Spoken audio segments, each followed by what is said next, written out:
नमस्कार, स्वागत आहे तुमचं माझ्या आणखीन एका कुकिंग ब्लॉग मध्ये। आज मी गुरुपौर्णिमेनिमित्त मऊसूत असा केशर शिरा बनवणार आहे। चला तर बनवायला सुरुवात करूया। केशर शिरा बनवण्यासाठी लागणारे साहित्य बघून घ्या। मी इथे 1 वाटी अगदी बारीक रवा घेतला आहे। मी या वाटीचं प्रमाण घेऊन सगळे साहित्य घेतले। त्यानंतर पाऊण वाटी मी साखर घेतली। साखरेचं प्रमाण तुम्ही तुमच्या आवडीनुसार कमी जास्त करू शकता। त्यानंतर अर्धी वाटी मी तूप घेतले। तूप मी वितळून घेतले। त्यानंतर केशराच्या काड्या, वेलची पूड, त्यानंतर 4-5 काजू, 4-5 बदाम मी असे बारीक तुकडे करून घेतलेत।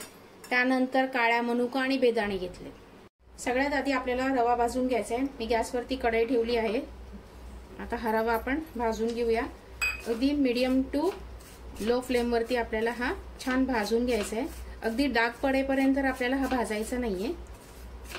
रवा भाजतोय तोपर्यंत इथे मी पाणी उकळण्यासाठी ठेवून देते। मी या वाटीने 3.25 वाटी पाणी घेतले। 1 वाटी रवा होता, त्याला 3.25 वाटी मी पाणी घेतले।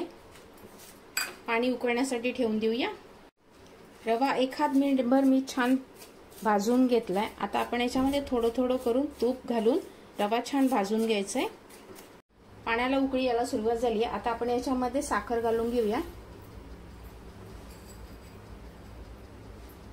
साखर छान वितळली पाहिजे। थोडं थोडं तूप घालून आपण रवा छान भाजून घ्यायचा आहे। सुरुवातीलाच तूप घालायचं नाहीये। आधी पहिले रवा थोडासा भाजून घ्यायचा आणि त्याच्यानंतर तुपामध्ये भाजून घ्यायचा। साखरेच्या पाण्यामध्ये केशर टाकून घेऊया।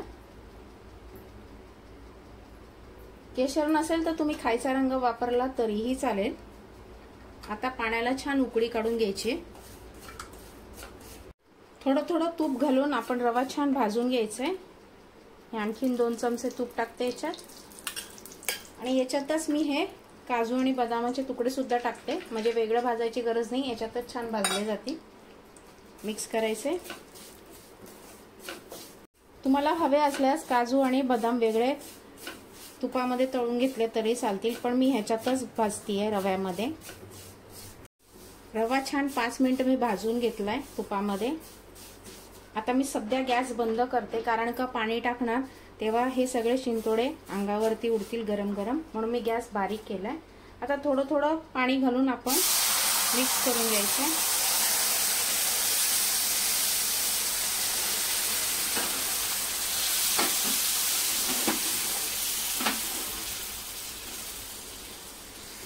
हे सगळं पाणी टाकून मिक्स करून घेतलंय। आता गॅस चालू केलाय, झाकण ठेवूया आणि छान वाफून घेऊया।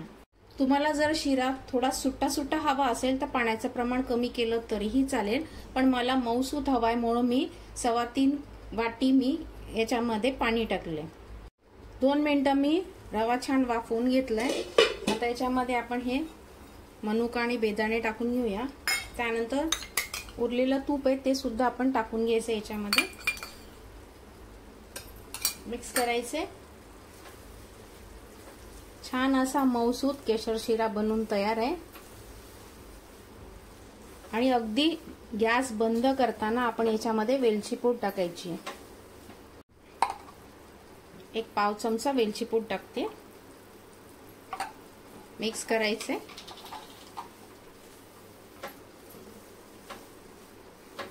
आणि आता गॅस बंद करायचा आहे। आपला मऊसूत असा केशर शिरा बनवून तयार आहे। आता मी काढून घेते।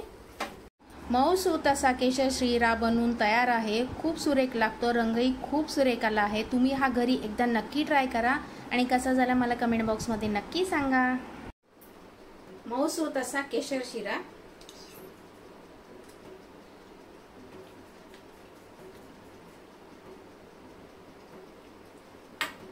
मऊसूत असा केशर शिरा बनवून तयार आहे। खूप सुरेख झालाय, चवीलाही अप्रतिम झालाय।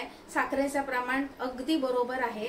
तुम्हाला जर आणखीन गोड हवे असल्यास 1 वाटी रव्याला 1 वाटी साखर घेतली तरी चालेल, म्हणजे जेवढ्याच तेवढं प्रमाण घेतलं तरीही चालेल, पण माझ्यासाठी हा परफेक्ट आहे। तर तुम्ही हा घरी एकदा नक्की ट्राय करा आणि कसा झाला मला कमेंट बॉक्स मध्ये नक्की सांगा। जर तुम्हाला माझे कुकिंग ब्लॉग आवडत असतील तर लाईक नक्की करा। पुन्हा भेटूया अशा छानशा कुकिंग ब्लॉग बरोबर। तोपर्यंत धन्यवाद आणि सगळ्यांना गुरुपौर्णिमेच्या खूप खूप शुभेच्छा।